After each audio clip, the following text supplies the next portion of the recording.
sometime after Melina's phone call with her mother, and before Monsieur Fratolin's 911 call, he allegedly murdered Melina and left her body in a remote area where she was later discovered by law enforcement. She said to her mom, "We'll be home soon." Hours later, she was dead. Mr. Fratolin, do you have anything to say? Do you have anything to say about these charges? So when 9-year-old Melina joined him for one last summer trip, she never stood a chance. This is the haunting case of the 9-year-old who was killed by her rich dad over a custody battle.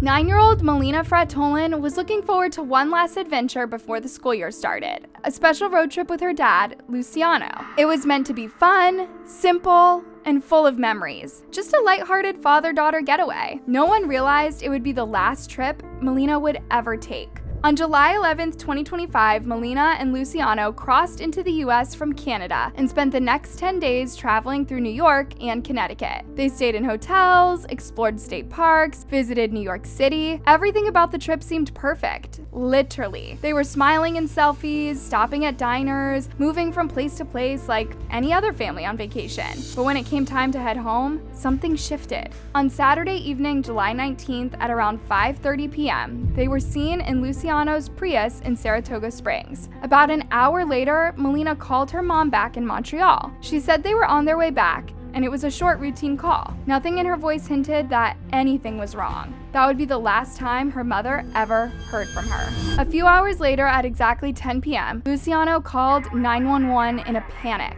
He told police that they had pulled off a quiet wooded road near Lake George so he could relieve himself. He claimed he stepped into the trees for just a moment, and when he came back, Melina was gone. His initial report is he steps away to a wooded area, returns to the vehicle, and at that point, his child is gone from the vehicle. And then he gave the detail that set everything in motion. He said a white van had pulled up. 2 men jumped out, grabbed Melina, and sped off. That one claim triggered an enormous police response. An Amber Alert went out, highways were shut down, helicopters scanned the woods, dogs were brought in. It became a full-blown manhunt. But pretty quickly, things stopped adding up. There were no tire tracks, no witnesses, no dash cam footage, and not a single person reported seeing a white van anywhere near that area. It was like the van and the men Luciano described just vanished into thin air. Or maybe they were never there to begin with. And the only person left at the scene, Luciano, alone, sweaty, visibly shaken, and the only one still insisting the van was real, which left investigators and Melina's mother with a chilling question. If the van never existed, what really happened to Melina?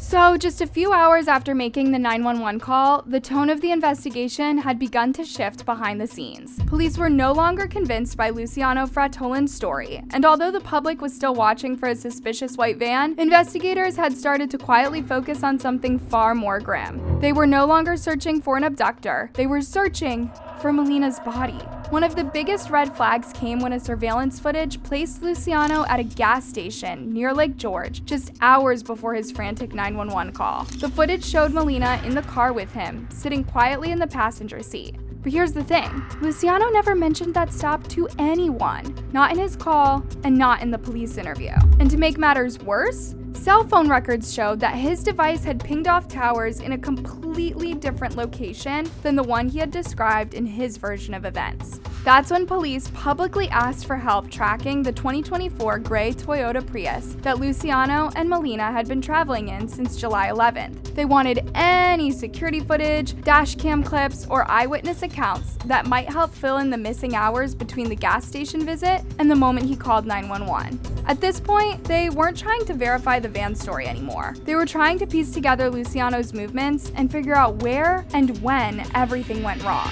And then came a tip that made investigators stop in their tracks. A local woman named Rebecca Kuluowski came forward and told reporters that she had seen a man that Saturday evening who she now believes was Luciano Fratolin. According to her, she was driving through Ticondera, heading towards Scroon Lake, when she noticed a Prius stopped awkwardly near the road. It caught her attention, not because it was unusual at first, but because of what she saw next. As I was driving past the car, I seen a skinny, tall guy. I just didn't feel right. there was something about him. I don't know, our eyes locked when I drove by. He looked at me.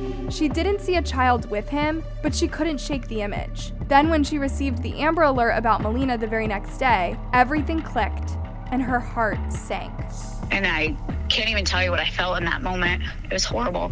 She immediately contacted police and filed not just one, but 2 separate reports about what she had seen that night. Meanwhile, as police were piecing together the gaps in Luciano's story, Melina's mother was slipping into a quiet panic of her own. She had been trying to reach Luciano all night. Saturday, text after text, call after call, asking the same simple question: when are you bringing Melina home? He was supposed to return their daughter that evening, and as the hours dragged on with no response, that gnawing feeling in her chest only grew. Deep down, she knew something was off, but she couldn't bring herself to say it out loud. Not yet. By Sunday morning, less than 24 hours after Luciano's frantic 911 call, that gut feeling turned into something far more devastating. Based on cell phone data, timeline discrepancies, and witness tips, investigators zeroed in on a thick stretch of woods near Taikondera. They weren't holding out hope anymore. They were bracing themselves for the worst. During that search detail, at approximately 10:50, members of the New York State Police Forest Rangers located Melina deceased in the shallow portion of a pond. She was found face up, her small body partially submerged beneath a fallen log, just 30 miles from where she and her father had been staying. She was still dressed in the same clothes from the day before, clothes her mom had likely helped her pick out. And what chilled investigators the most wasn't just where she was found, but how. There were no signs of a struggle, no bruises, no defensive wounds, nothing to suggest she had even tried to run, because she didn't see it coming. Whatever happened to Melina happened quickly, quietly, and with someone she trusted, someone she loved. And that's what made this case all the more heartbreaking. Because to her, Luciano wasn't a threat. He wasn't a monster hiding in the woods. He was her dad, her protector. The one who was supposed to keep her safe, not be the reason she never made it home. And then came the preliminary autopsy results, and they painted an even darker picture. Melina's cause of death was ruled asphyxia due to drowning, which means at some point, he held her down and watched the life leave her tiny body. It wasn't an accident. It wasn't sudden rage. It was intentional.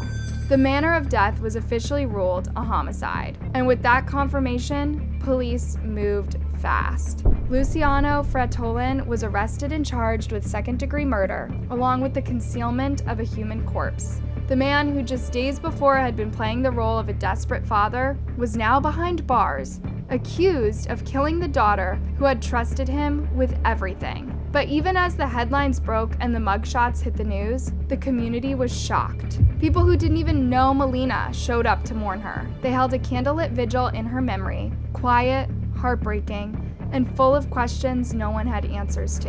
The people tend to put themselves in that position. It could be their child, it could be their grandchild, and just to think that a father, someone that you trust, you should trust and love, the most important person in your life, could do something so horrific.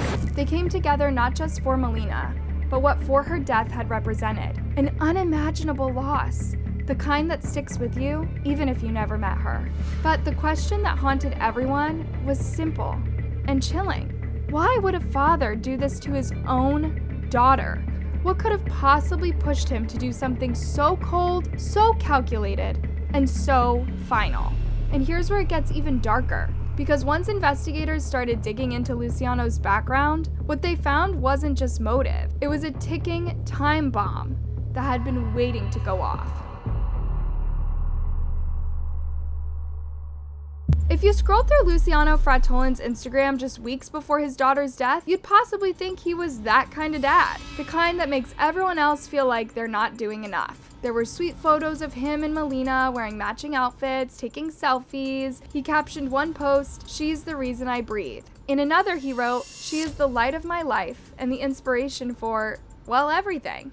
On Valentine's Day, he posted a picture of her beside a horse, and on her birthday, there's a shot of him giving her a big hug and kiss on the head, the kind of photo that would gut you now.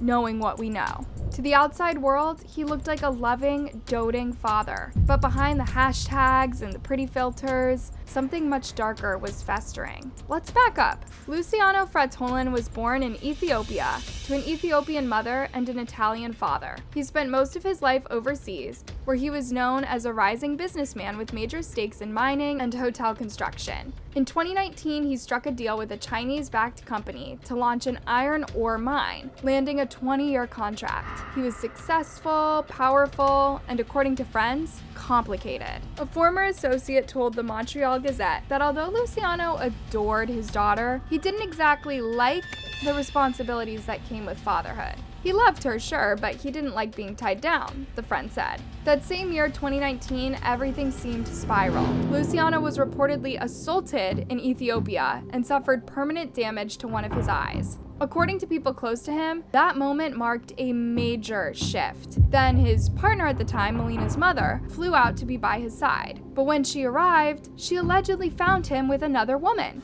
And that was it. That relationship ended, and Melina's mother took their daughter and returned to Canada.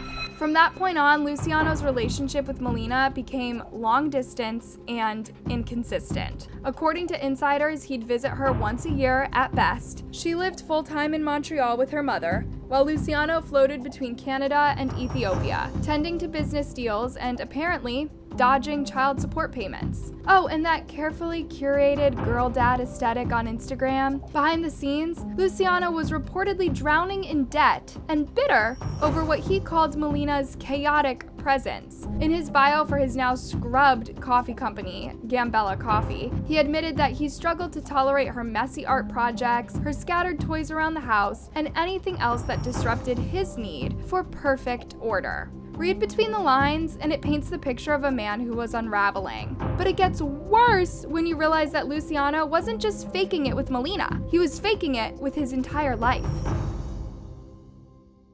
The clothes, the trips, and the Porsche in the dirt roads of Ethiopia, it was all part of an illusion, one that behind the scenes was crumbling fast. Luciano Fratolin was drowning in debt. According to an old friend, he had serious money problems that kept forcing him to leave Ethiopia for months at a time. Whenever things were about to blow up financially, he'd disappear, the friend said. He'd hop to Italy, lay low until things cooled off, and then return like nothing happened. Meanwhile, on Instagram, which is now private, he was flexing like everything was fine. Luxury cars, designer clothes, not a single picture flying coach. It looked aspirational, but the reality? It was all leveraged. Since 2020, Luciano had been renting a trendy property in Montreal's Mile End neighborhood and subletting it on Airbnb. He wasn't even managing it himself. He had 2 property managers running the show, handling bookings, and paying rent. At least, they were supposed to, because by 2024, the whole operation was in chaos. According to court records, Luciano was in the middle of multiple lawsuits. He claimed his partners misused funds, hijacked the Airbnb listings, and were secretly funneling money from the business. And if you think that's messy, wait for this. By August 2024, he was evicted. The landlord booted him out after he fell $26,000 behind on rent. According to 9.Y.O, Fratolin was barred from ever stepping foot on the property, despite claiming his daughter's clothes and toys were still inside. So what did he do? He filed yet another lawsuit, this time demanding over $115,000 from his former property managers, saying that they destroyed his business and reputation. In return, they claimed that Luciano was planning to empty his bank accounts and flee the country altogether. And then there's his cafe ventures. Fratolin was the once proud face behind Millionaire Cafe and Gambella Coffee, 2 Montreal-based businesses that he used to platform his Ethiopian roots. But according to court documents, he owed the Bank of Nova Scotia over $83,000 from one cafe alone, and had racked up another $97,000 in unpaid credit card debt. So, to recap, by the time Luciano picked Melina up for what would be her final visit, he had been evicted from his Airbnb business, was knee-deep in lawsuits, owed nearly $200,000 in business and personal debt, and was possibly banned from his own rental property, and had friends publicly questioning whether he was trying to run. And yet, he was still showing off like he had it all together, still presenting as the devoted, successful, globe-trotting father. But behind that curated image, Luciano Fratolin was a man on the edge, and his daughter, the only real connection he had to Canada, was about to go back to her mother. And that brings us to the most unsettling theory. What if, in his mind, Melina wasn't just his daughter, but the last piece of leverage that he had? The last person in his life he could still control, still perform for, still tether a version of himself that no longer existed. Because just hours before her death, Melina made a call to her mom. She told her they'd be heading home soon. And after that, everything went silent. Police believe she was killed just hours after that call. Sometime after Melina's phone call with her mother, and before Monsieur Fratolin's 9.01 call, he allegedly murdered Melina and left her body in a remote area where she was later discovered by law enforcement. And to make things even more devastating, no one saw this coming. She had no concerns for her daughter's safety while she was with him. She knew that he was taking her on this trip to the States. Was this some kind of emotional breakdown? A moment of rage that spiraled out of control? Or was Luciano planning something dark all along? Because when you step back and look at the full picture, his debt, his lawsuits, the eviction, the custody issues, it doesn't exactly scream stable. It feels like a storm that had been brewing for a while. On July 21st, Luciano Fratolin walked into the court for the first time. He pleaded not guilty to second-degree murder, a charge that could put him behind bars for life. He also told the judge he couldn't afford a lawyer, which tracks with everything we've learned about his financial mess. Outside the courthouse, he said nothing. New footage shows him being let out of the Ticondera jail in handcuffs, surrounded by police. Reporters shouted questions, but he kept his eyes forward and didn't respond. Silence. And even now, the pieces still don't quite fit. If this was truly just a dad who snapped, why were there so many red flags? Why does it feel like he had been unraveling for years before this ever happened? And here's the darkest part that no one wants to say out loud. Luciano isn't the only one. There are more fathers like him out there. Remember Paris Oda? I covered his story just a few months ago. He wiped out his entire family over debt. That's it, that was the trigger. So now we're left wondering, how many more are there out there? Walking around in plain sight, smiling in selfies, posting birthday tributes, calling themselves #GirlDad, while hiding something unthinkable behind the filter. And how long until one of them snaps next?